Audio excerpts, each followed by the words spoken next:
Assalamualaikum warahmatullahi wabarakatuh. Saya Velia Septianggini dari kelas 17B Universitas Maritim Raja Ali Haji. Nah, di mata kuliah biologi sel ini saya akan menjelaskan pembelajaran singkat mengenai struktur dan fungsi dari kloroplas. Berikut penjelasannya. Nah, ada struktur dan fungsi kloroplas. Sini saya akan menjelaskan dari pengertian, struktur, dan fungsinya. Apa itu kloroplas? Kloroplas adalah sebuah organ pada sel yang hanya terdapat di dalam sel alga dan tumbuhan. Kloroplas dapat dilihat dengan menggunakan mikroskop cahaya dengan perbesaran yang paling kuat. Nah, di sini ada gambar dari letak kloroplas, di mana kloroplas pada umumnya ditemukan pada sel mesofil, jaringan yang terdapat pada interior daun. Sel mesofil biasanya memiliki sekitar 30-40 kloroplas. Nah, lalu ada komponen utama dari kloroplas, yaitu ada outer membran atau membran luar. Membran luar kloroplas dipisahkan dari membran dalam oleh ruang antar membran yang tebalnya 10 nanometer. Lalu ada membran inner atau membran dalam. Jadi membran dalam kloroplas merupakan barir atau penghalang antara sitosol dan stroma kloroplas. Membran dalam permeabel terhadap sukrosa, sorbitol, dan bermacam-macam anion misalnya di dan trikarboksilat, fosfat persenyawaan seperti nukleotida dan gula fosfat. Lalu ada stroma. Stroma merupakan suatu bagian membran dalam yang membungkus cairan kloroplas. Di dalam stroma, inilah terjadinya reaksi gelap. Stroma ini bahan dasar matriks kloroplas, tempat terjadinya yang reaksi gelap fotosintesis untuk penyimpanan hasil fotosintesis. Lalu ada tilakoid, di mana bagian membran dalam yang mempunyai fungsi sebagai tempat reaksi terang dan berperan dalam menangkap cahaya matahari guna berperan dalam proses fotosintesis. Lalu ada grana atau granum, merupakan bagan yang berupa kumpulan tilakoid yang bertumpuk-tumpuk seperti uang logam dan terhubung satu sama lain melalui tilakoid intergrana atau tilakoid stroma. Lalu masuk ke fungsi kloroplas. Jadi fungsinya sebagai tempat berlangsungnya proses fotosintesis yang terdiri dari satu set reaksi yang memanfaatkan energi matahari dan mengubahnya menjadi energi kimia.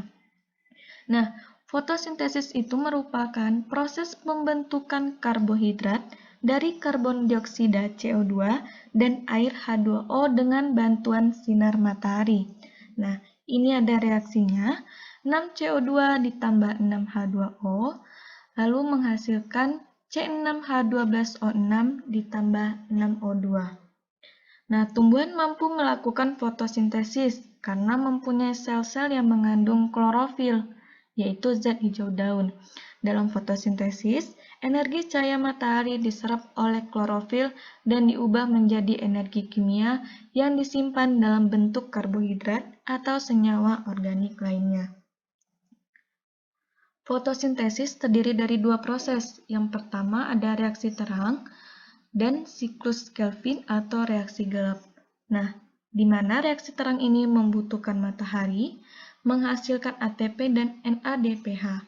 Sedangkan pada siklus Kelvin, hanya mereduksi CO2 menjadi CH2O atau gula. Reaksi terang, yaitu reaksi fotosintesis yang memerlukan cahaya. Nah, reaksi terang ini merupakan reaksi ketika energi matahari digunakan oleh pigmen fotosintesis dan terjadi di grana atau tumpukan tilakoid tadi. Nah, reaksi terang ini menghasilkan ATP dan mereduksi NADPH2 dengan memerlukan molekul air. Nah, dalam reaksi terang ini terdapat dua macam reaksi, yaitu reaksi non-siklik dan reaksi siklik. Masuk ke reaksi non-siklik, di mana reaksi non-siklik ini terdapat dua fotosistem. Yang pertama, fotosistem pertama, itu terdapat molekul klorofil yang terletak pada pusat reaksi dari fotosistem pertama yang dinamakan dengan P700. Mengapa disebut dengan P700? Karena sangat baik dalam menyerap energi cahaya matahari dengan panjang gelombang 700 nanometer. Lalu ada fotosistem kedua. Di dalam fotosistem 2 ini terdapat molekul klorofil yang terletak pada pusat reaksi fotosistem kedua yang dinamakan dengan P680.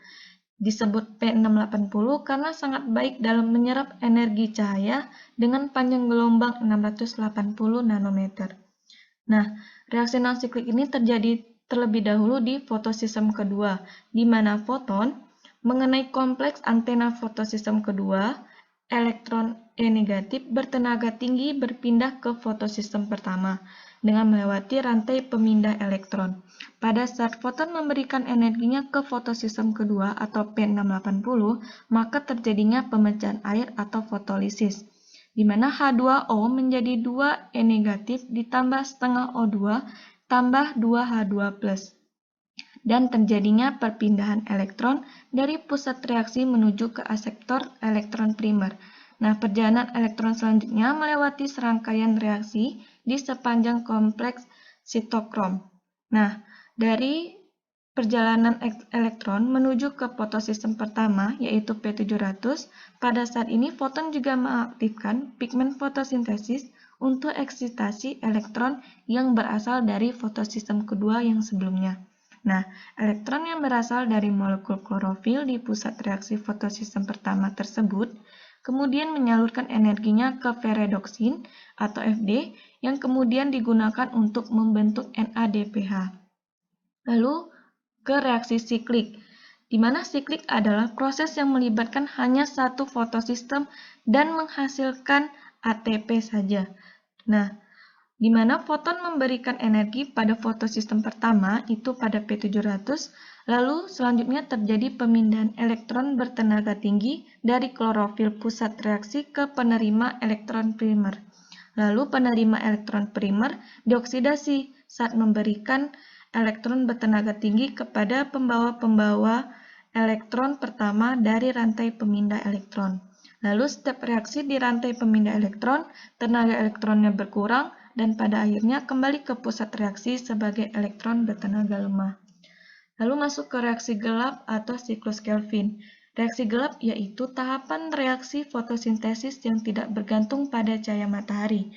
Reaksi gelap ini disebut dengan siklus Kelvin-Benson. Dinamakan siklus Kelvin-Benson dikarenakan ditemukan oleh Benson. Nah, reaksi gelap terjadi pada bagian matriks stroma kloroplas. Berlangsung jika tersedia energi kimia dan proton, hanya berlangsung setelah adanya proses reaksi terang, dan hanya menghasilkan ATP. Sekian penjelasan dari struktur dan fungsi kloroplas. Semoga bermanfaat.